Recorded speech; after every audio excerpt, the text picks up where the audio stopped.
సరైన ప్రాపర్టీని ఎంచుకోవడంలో తికమక పడుతున్నారా? ఇక ఆ కన్ఫ్యూజన్ వద్దు. అపార్ట్మెంట్లు, విల్లాలు, ప్లాట్లు మీకు కావలసినవన్నీ ఒకే చోట. Suman TV biggest property expo October 18th, 19th HSCC Novotel Hyderabad. ఇప్పుడే ఫ్రీ ఎంట్రీ కోసం కాల్ చేయండి. నమస్తే అక్క. నమస్తే జయ. కొంతమంది భార్యలు ప్రెజెంట్ సిచ్యువేషన్ చెప్తున్నాను, కొంతమంది అందుకే స్పెసిఫిక్గా చెప్తా ఉన్నా, ప్రతి విషయానికి సర్దుకుపోతూ ఉంటారు. వాళ్ళకి అలా అంటే ఇంట్లో పెద్దవాళ్ళు చెప్పటమా, పరిస్థితుల వల్ల అర్థం కాదు, కానీ అసలు ఏ విషయాలకి భార్యాభర్తల మధ్య జరుగుతున్న ఇష్యూల్లో సర్దుకుపోవాలి, ఎప్పుడు ఫైట్ చేయాలి? యాక్చువల్లీ మీరు అడిగిన క్వశ్చన్లో ఇట్స్ బిగ్, మళ్ళీ చాలా పెద్ద, అంటే ఎప్పుడు ఎలా అనేది మాట్లాడితే ఈ అడ్జస్ట్మెంట్ అనేది బేసికల్గా వచ్చింది ఏంటంటే పీస్ ఏమో, అడ్జస్ట్ అయిపోతే శాంతి అనేది వచ్చింది. But adjustment is not a peace. అది అనుకోవడం ఏంటంటే నీ ఎమోషనల్ సప్రెషన్, సైలెంట్గా ఎండ్యూర్ అవుతున్నావు, భరిస్తున్నావు. అడ్జస్ట్మెంట్ అనే ఒక పదము ఎలా వచ్చింది, ఎందుకు అంటే ఎస్పెషల్లీ విమెన్ అని మీరు మెన్షన్ చేసినప్పుడు, అయితే బికాజ్ ఆఫ్ సోషల్ కండిషనింగ్. ఒక ట్యాగ్ వేశారు, ఎంత మంచిది తెలుసా, భలే అడ్జస్ట్ అవుతుంది, అడ్జస్ట్ అవుతే మంచిది, లేదు నేను అడ్జస్ట్ కాను అని అంటే నువ్వు ఊపిరాడక చచ్చిపో అంతే, కానీ నువ్వు అడ్జస్ట్ అవుతే మంచిది. ఆ పెద్దవాళ్ళు వేసేది కోడలు అయితే భలే అడ్జస్ట్ అవుతుందమ్మా అనేశారు. ఇప్పుడు ఆ ట్యాగ్ని నేను నిర్వర్తించాలి, ఫీల్ చేసుకోవాలి. సో అట్లా విన్నారు, వేరే ఆమె గురించి అనటమో, చిన్నప్పుడు ఎక్కడో అనటం, అడ్జస్ట్ అవుతే మంచోళ్ళు, అడ్జస్ట్ అవుతే మంచోళ్ళు. ఓకే, ఇప్పుడు నేను ఎక్స్ప్రెస్ చేస్తే రెండు రకాలుగా, ఒకటి కాన్ఫ్లిక్ట్ అవుతుంది. ఇప్పుడు నేను అడ్జస్ట్ కాకుండా నాకు ఇది కావాలి, లేకపోతే నువ్వు ఇలా ఎందుకు మాట్లాడారు అంటే గొడవ అవుతుంది ఇంట్లో. అబ్బా ఎందుకులే, శాంతి, గొడవ తగ్గించాలి, first condition. Second social conditioning as I told. Third వచ్చేసి ఫియర్ ఆఫ్ లూజింగ్, అంటే ఈ రిలేషన్షిప్ వదిలేస్తారేమో నేను అడ్జస్ట్ కాకపోతే. అంటే హస్బెండ్ ఫర్ ఎగ్జాంపుల్, నువ్వు ఇలా, లేకపోతే నాకు ఇక్కడ ఇది కాదు, నేను మీ అమ్మ ఎవరో ఒకళ్ళు నన్ను తిట్టారు, లేకపోతే ఎవరో ఒకళ్ళు కించపరిచారు, నేను ఏంటండి ఏదనంటే ఇదిగో నీకు ఇష్టం ఉంటే ఉండు, లేకపోతే వెళ్ళిపో, గబుక్కున అనేస్తాడేమో. మీరు మహిళలు అన్నారు కాబట్టి అదే సేమ్ కోణంలో మనం ఇంకో దాంట్లో అబ్బాయిల గురించి కూడా చెప్పొచ్చు. విత్ కమింగ్ టు దిస్, ఇది ఒక ప్రాబ్లము. అలా కాకుండా ఫ్యామిలీ, పిల్లల ముందు పిల్లల ముందెందుకులే గొడవ, పిల్లలకి ఏం నేర్పిస్తాము, ఈ కుటుంబంలో కలహాలు మొదలవుతాయి, నేను గబుక్కున బయటికి వెళ్తే వీళ్ళని ఎలా సాధాలి, ఫియర్ అవ్వనివ్వండి, ప్రేమ అవ్వనివ్వండి, ఆ హస్బెండ్ మీద ఉన్న ప్రేమ అవ్వనివ్వండి, పిల్లల మీద ఉన్న ప్రేమ అవ్వనివ్వండి, సర్దుకుపోదాంలే, పర్లేదులే అనే ఉద్దేశంతో లోపల తను చంపుకొనైనా సరే భరించడం జరుగుతుంది. Absolutely right word. మేము మనసులో ఇది చూస్తున్నప్పుడు ఒకళ్ళకి వెళ్తూ ఉంటుంది, ఖచ్చితంగా ఒక 10 మంది చూస్తే అందులో ఇప్పుడు ఎవరు సర్దుకుపోతున్నారు మేడం అని వినిపిస్తుంది, మీ వాయిస్ నాకు వినిపిస్తుంది. కానీ అబ్సల్యూట్లీ రైట్ క్వశ్చన్ అడిగిందే క్లియర్గా. కొంతమంది ఎన్ని యుగాలు మారినా అటువైపు ఎంతమంది ఉంటారో ఇటువైపు కూడా అంతే మంది ఉంటారు.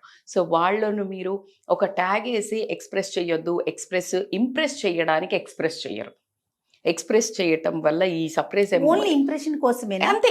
ఎందుకు ఇచ్చేసారు కదా, మంచిది మంచిది అనుకోవడానికి చేసే పనులే కదా ఇవన్నీ. జీవితంలో మనము ఏంటి, ఇప్పుడు పిల్లలు అడిగింది చేస్తావు, ఎందుకమ్మా మంచిది అనిపించుకోవాలి. I know very rude topic I'm talking about. Husband కూడా ఏదైనా మనకు కొన్ని ఇష్టం లేని కూడా ఎందుకు చేస్తామంటే బికాజ్ వాళ్ళు మంచిది అనాలి. We all thrive for self identity. మనకి అదొక ఎవరైనా ఎక్నాలెడ్జ్ చెయ్యాలి అని ఉంటుంది. సో ఇప్పుడు ఏంటి, గొడవ పడలేదు, ఏమై ఎక్స్ప్రెస్ చేయలేదు, లోపలే పెట్టుకుంది. ఎన్ని రోజులు పెట్టుకున్న తర్వాత ఆ ఒక్క బాధను లోపల సైలెంట్గా భరిస్తున్న ఒక మనిషి మీ చుట్టుపక్కన ఉన్నప్పుడు హ్యాపీగా ఉంటుందా ఇల్లు? ఉండదు. సో అడ్జస్ట్మెంట్ అనేది కాన్ఫ్లిక్ట్ కోసం భయపడి చేసే అడ్జస్ట్మెంటే. సో నేనేమంటున్నా అంటే, అడ్జస్ట్ ఎందుకు అవ్వాలి, ఎప్పుడు అవ్వాలి అనే మీ క్వశ్చన్కి 100% కాంప్రమైజ్ అనేది లేనిది సంసారం అన్న పడవ జరగదు. కానీ ఎప్పుడైతే సెల్ఫ్ రెస్పెక్ట్ మీద కొట్టే దాని మీద కూడా నువ్వు ఏదో ఒక మానిటరీ థింగ్స్ కోసమో, సొసైటీ ముద్ర కోసమో నిన్ను నువ్వు చంపుకొని వెళ్ళే అడ్జస్ట్మెంట్, అది నీకైనా ఇదే బంధానికైనా ఎప్పుడైనా ప్రమాదకరం. ఎలా మేడం మరి ప్రమాదకరము అని అంటే కనుక, నువ్వు ఈ మధ్య మీరు 20-25 ఇయర్స్ తర్వాత కూడా బయటపడుతున్నారు ఆపుకోలేక, రైట్? సో అలాగా ఎప్పుడైనా కొన్ని భరించే వరకే ఉంటుంది. ఆ తర్వాత వాల్కెనో బద్దలవుతుంది కదా, అవును. అలాగా అప్పుడు తీసుకునే నిర్ణయం చాలా భయంకరంగా ఉంటుంది. సో ఇప్పుడు ఇచ్చే మన మెసేజ్ ఏంటి అని అంటే, ఏది అవసరమో అది దేనికి. ఇప్పుడు నేను అడ్జస్ట్ అవుతా, దీనివల్ల నా ఒక ఫ్యామిలీకి ప్రొడక్టివ్ ఏంటి, ప్రొడక్టివ్ అంటే ఏంటి, నా హస్బెండ్తో నేను నా వ్యూ, అతను తప్పు చేస్తే కూడా నేను అడ్జస్ట్ అవుతున్నా అంటే అది భయం నీకు, నువ్వు భయపడుతున్నావు. Hmm. అలానే భయపడకుండా భర్త నుంచి నేను వదిలేయమని చెప్పట్లా, పుట్ యువర్ వాయిస్ అవుట్. మీరు ఇప్పుడు గమనిస్తే దుర్యోధనుడు దుశ్శాసనుడు వెళ్ళి ఆవిడని ఎవరిని పంపించినప్పుడు, ద్రౌపదిని ఏకవస్త్రగా ఉన్నప్పుడు జుట్టు పట్టుకుని, అంటే లైక్ పీరియడ్స్లో ఉన్నప్పుడు, అవును. ఏకవస్త్ర ఉన్నప్పుడు తీసుకొచ్చిన మేనర్లెస్ బిహేవియర్లో ఆమె సైలెన్స్ ఉందా, అడ్జస్ట్ అయిందా? నా భర్తలు పెట్టారు, నేను ఒక సాధ్వి, నేను అరవద్దు అని. నో, ఆమె సైలెన్స్ అక్కడ క్రియేట్ చేయలే హిస్టరీ, ఆమె శపథము క్రియేట్ చేసింది హిస్టరీ. Yes, right? ఆమె సో శపథమే క్రియేట్ ఆమె శపథం క్రియేట్ చేసింది హిస్టరీ మొత్తం. అవును. సో ఎప్పుడు కానీ you try to express. Adjustment అనేది వెరీ మచ్ ఇంపార్టెంట్. ఎక్కడ అవుతున్నావు, నీ భర్తకి పలానా 10,000 వస్తోంది, నువ్వు ఎంత ఖర్చు పెట్టాలి, అడ్జస్ట్ అవుతున్నావు, ఎక్సలెంట్, అమేజింగ్. అత్త మామ కొంచెం కాస్త నోటి దురుకు వస్తా, ఏదో వాళ్ళ ఒక బ్రాటప్ ఏదో ఒకటో దాంట్లో బిహేవ్ చేస్తున్నారు, నువ్వు Right. అడ్జస్ట్ అవుతున్నావు, నీ భర్త కాపాడాలి, తల్లిదండ్రి పర్లేదులే నా తల్లిదండ్రి, అబ్సల్యూట్లీ ఫెంటాస్టిక్. ఓకే. సో ఇలాంటి వాటిలలో అడ్జస్ట్మెంట్ అవ్వడం వండర్ఫుల్. అదే భర్త పదే పదే, ఎవరైనా కానీ పదే పదే నీ సెల్ఫ్ ఐడెంటిటీ మీద నువ్వు అన్నీ చేసినా కూడా నేను కొడుతున్నారు, నువ్వు భయంతో, లేకపోతే ఏదైనా మానిటరీ థింగ్స్ అంటే ఇల్లు కోసమో, లేకపోతే డబ్బు కోసమో, లేకపోతే ఈ పదవి, భార్య అనే పదవి కోసమో మరి అన్నిగి మనిగి లోపల చంపుకొని బ్రతకడం అనేది మాత్రం పిల్లల కోసము, పిల్లల కోసం 99% ఉండటం జరుగుతుంది. కానీ ఆ పిల్లలకు నువ్వు ఇచ్చే మెసేజ్ అంతా రాంగ్ మెసేజే. అంటే ఒకడు 2 రకాలు నేర్చుకుంటాడు. ఒకడేమనుకుంటాడు, ఓకే ఇలా తొక్కి పెట్టాలన్నట్టు, రేపటి రోజున నేను కూడా ఇది చేయాలా. సెకండ్ వే, బిడ్డ ఉందనుకో, ఓకే నేను అడ్జస్ట్ అవ్వాలి కావచ్చు, లేదు అని అంటే అడ్జస్ట్ అవ్వాల్సిన ప్లేస్లో కూడా మా అమ్మ అడ్జస్ట్ అయ్యి నరకం అనేది, నేను చచ్చినా ఎవరికి అడ్జస్ట్ కాను. సో ఇలా డిఫరెంట్ మెసేజెస్ పోతాయి. నువ్వు చేసేదే పిల్లల కోసం అయినప్పుడు you try to put a right way. ఎప్పుడు ఎలా ఎక్స్ప్రెస్ చేయాలి మేడం, ఎప్పుడు కానీ రియాక్ట్ అవ్వకూడదు, రిఫ్లెక్ట్ అవ్వండి. రిఫ్లెక్ట్కి రియాక్ట్కి ఏంటి, ఇప్పుడు నేను రిఫ్లెక్షన్ ఎందుకు అడ్జస్ట్ అవుతున్నాను, ఫర్ వాట్, నిన్ను నువ్వు చంపుకొని అడ్జస్ట్ అవుతున్నావా, ఎదుటి మనిషిని ఇంప్రెస్ చేయడానికి, ఇంప్రెస్ చేసే వాళ్ళ రిలేషన్లు బయటవి, ఇంట్లో వాళ్ళని ఇంప్రెస్ చేయాల్సిన అవసరం ఉండదు కదా. సో ఖచ్చితంగా యూనిట్ ఎలా పెట్టాలి అంటే, నువ్వు అడ్జస్ట్ అవ్వకుండా గొడవపడమంటారా మేడం అని అనకండి. మీకు తెలుసు నేను ఏది చెప్పినా చాలా కరెక్ట్గా డిప్లొమాటిక్గా చెప్తాను. ప్రాపర్ వాయిస్ టోన్ క్లియర్గా, గొడవ ఉద్దేశంతో కాదు. నువ్వు ఇలా చేసావు, నువ్వు నన్ను హర్ట్ చేసావు, ఎప్పుడు ఎవరు ఇష్టపడండి ఏంటంటే ఆ వర్డ్, నేను హర్ట్ అయ్యాను, బాస్ చెక్ చేసుకో, you did that, no one likes. నువ్వు ఎంత దొంగ అంటేనే భరించాడు, పిచ్చోడు అంటేనే కోపానికి వస్తాడు, ఇంకో రాయి ఇస్తాడు, అది పిచ్చి అని తెలుసు వాడికి తెలియదు. అవును, నువ్వు పిచ్చోడు అంటే ఉడుకుంటాడేంటి. సో అలాగా చెప్పద్దు, I got hurt, I feel, నాకు ఇలా అనిపిస్తోంది, మీరు చేసేవాళ్ళ నేను ఇలా ఫీల్ అవుతున్నాను, కాబట్టి ఒక్కసారి చెక్ చేసుకోండి. సో ఇలా నీ పదాన్ని నువ్వు ఎక్స్ప్రెస్ చేయటం అనేది చాలా చాలా ఇంపార్టెంట్. అడ్జస్ట్మెంట్ అనే పదంతో నిన్ను నువ్వు చంపుకోకు. అడ్జస్ట్మెంట్ అనే పదవితోటి నువ్వు ఇంత అడ్జస్ట్ అయ్యి ఏదో ఒక్కరోజు నోరు తెరిచావనుకో, ఆ రోజు అసలు బాంబు పేలుతుంది, బ్లాస్ట్ అవుతుంది. ఇన్ని రోజులు భరించింది కదా, నువ్వు ఆ ఒక్క యాక్ట్ కూడా ఎవరు 99 మంచి చేసి ఒక్కటి నోరు తెరిసినా కూడా చెయ్యరు. నువ్వు ఫస్టే దాన్ని, ఓకే ఈ అమ్మాయి కానీ ఈ అబ్బాయి కానీ తప్పు అంటారు, ఒప్పు అంటారు, కరెక్ట్గా పెడతారు మాట, గట్టి విషయమైనా సరే చాలా కరెక్ట్ వాయిస్లో చెప్తారు అనే ఒక పేరు ఉంది అంటే ఎవ్రీబడి విల్ స్టార్ట్ రెస్పెక్టింగ్. అది నీతో హోదాల పెద్దవాళ్ళన్నా కానీ హోదాలో చిన్నవాళ్ళన్నా కానీ నీకు ఆటోమేటిక్గా ఒక రెస్పెక్ట్ అనేది క్రియేట్ అవుతుంది. ప్రపంచంలో దేన్నైనా కోల్పోవచ్చు కానీ సెల్ఫ్ రెస్పెక్ట్ని మాత్రం కోల్పోవద్దు, on cost of anything. Right, దాన్ని మిస్టేక్ అయితే అవ్వకండి. ఎదిరించండి, బరితెగించండి ఇలాంటి సందేశం కాదు ఇది.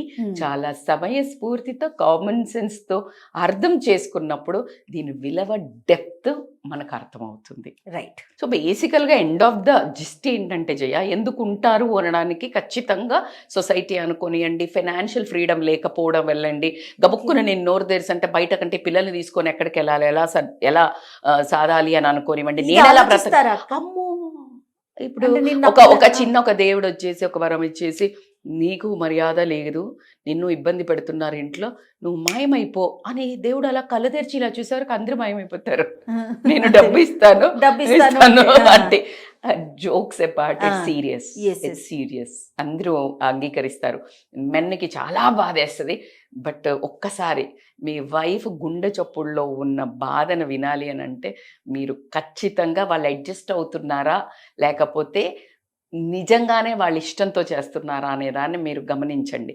సో కాబట్టి financial freedom is very important. దానికోసం మీకు డబ్బు అంటే అగడు, డబ్బు కోసం చెయ్యండి, ఇంకా నీకు ఇంత ఉంది కదా నువ్వెందుకు సంపాదిస్తున్నావు, మీ ఆయన బాగానే సంపాదిస్తాడు కాదు. బాగా చేశారు ఒక reel, your money is my money, my money is my money అని ఒక రీల్ వచ్చింది అప్పట్లో, ఫేమస్. విమెన్ కి ఆ సెక్యూరిటీ లేక క్రియేట్ అయిన రీల్ అది. ఈ క్రియేట్ అయిన reel it's very message oriented. Jokes అయిపోయినాయి మనకు, కానీ ఒకప్పుడు ₹1 కూడా ఉమెన్ కి లేదు. అదే విమెన్ చేతిలో పెట్టిన మెన్ పాతకాలంలో నానమ్మలు తాతయ్య దగ్గర కూడా నానమ్మలకి అమ్మమ్మలకి డబ్బు ఇచ్చిన వాళ్ళ ఇంట్లో పొలాలు పెరిగాయి చాలా వరకు. ఎందుకు అంటే వాళ్ళకి తెలుసు విమెన్కి మనీ మేనేజ్మెంట్ రాదనుకోవడం మూర్ఖత్వం. ఎక్స్ట్రాడినరీ ఉంటుంది. అంటే కాస్ట్ కట్టింగ్ చేయడంలో she is the best. Very few spendthrifts ఉంటారు. సో కాబట్టికే ఫినాన్షియల్లీ ఎప్పుడైతే ఇండిపెండెంట్ ఉంటారో ఆ అడ్జస్ట్మెంట్ అనవసర వాటికి తగ్గుతుంది. Adjustment is very important. Compromise is the best essence in the family life, but not for this kind of things. ఇలాంటి వాటి కోసం అడ్జస్ట్ అవి మనసు చంపుకున్నప్పుడు నువ్వు రాంగ్ మెసేజ్ నీకు ఇచ్చుకుంటున్నావు, సొసైటీకి ఇస్తున్నావు. భర్త కూడా ఎందుకు అలా చేస్తాడు అని అంటే ఆయన ఉద్దేశంలో సైలెంట్గా ఉంది కదా, సైలెంట్ ఈజ్ ఈక్వల్ టు ఏంటి, అగ్రిమెంట్. అబ్సల్యూట్లీ రైట్ విజయ. అగ్రిమెంట్ అంటే ఓకే ఈమె అగ్రి అయింది, silence is equal to agreement అనుకుంటున్నాడు. ఇంకొక లాస్ట్ వర్డ్ ఏం చెప్పనా మీకు, ఎప్పుడైతే ఒక పార్ట్నర్ పెయిన్ ఎక్స్ప్రెస్ చేయటం స్టాప్ చేస్తారో ఇంకొక పార్ట్నర్ ఆ పెయిన్ ని నోటీస్ చేయడం స్టాప్ చేస్తాడు. నువ్వు ఎక్స్ప్రెస్ చేయండి ఎట్లా తెలుస్తుంది పెయిన్? ఇప్పుడు డాక్టర్ దగ్గరికి పోయినావు, డాక్టర్ తెలుసు నీకు ఏదో పెయిన్ ఉంటేనే వచ్చినావు, కానీ ఏమడుగుతాడు, ఎక్కడి నొస్తుంది, ఎలా నొస్తుంది, కూర్చున్నట్టు అవుతుందా, కొట్టినట్టు అవుతుందా, మెల్లిగా వస్తుందా, అప్పుడప్పుడు వస్తుందా, ఎంతసేపు ఉంటుంది చెప్పాలమ్మా, చెప్పాలా, ఎంత నొప్పి వస్తుంది, ఎంతసేపు ఉంటుంది, ఆ అన్నప్పుడే చివుక్కుమంటుందా, దాని తర్వాత నిద్రలో కూడా బాధ వేస్తుందా నీ మీద. This kind of every emotional pain is like ఎంతసేపు ఉంటుంది. ఇలాంటి డిస్కషన్ అవసరం. ఇలాంటి డిస్కషన్స్ ఉంటే అలా డాక్టర్ దగ్గర పోయి పెయిన్ వస్తుంది అని చెప్పే అవసరం కూడా తప్పు ఉండదు. So rightly said. సో ఒక మనిషి ఎప్పుడైతే స్టాప్ చేశాడో పెయిన్ చెప్పట్లేదు అని అంటే అర్థం ఇంకొకరు ఆటోమేటిక్ గా స్టార్ట్ చేస్తారు, నోటీస్ చెయ్యరు, పెయిన్ ఉందని కూడా అగ్రీ చెయ్యరు, వాళ్ళకి అసలు అవసరమే పడదు. ఓ చాలా బాగున్నట్టుంది మా ఫ్యామిలీ లైఫ్ అనుకుంటాడు. మీరు ఎంత వ్యాలిడ్ పాయింట్స్ చెప్పారంటే ప్రతి ఒక్కరూ ఆలోచించాలి. నాకైతే పర్సనల్గా నిజమే కదా అని అనిపించింది. చాలా హ్యాపీగా అనిపించింది అక్క. చాలా చాలా బాగుంది. చూడండి, మీ భర్తలతో కూడా షేర్ చేయండి. డెఫినెట్గా ఖచ్చితంగా భర్తలు కూడా నోటీస్ చేయండి. ఏంటి కొత్తవి నేర్పిస్తుందని మాత్రం అనుకోకండి. అందమైన హ్యాపీ జీవితం సాగాలంటే self reflection is very important. Exactly. నమస్తే అక్క. Thank you Jaya.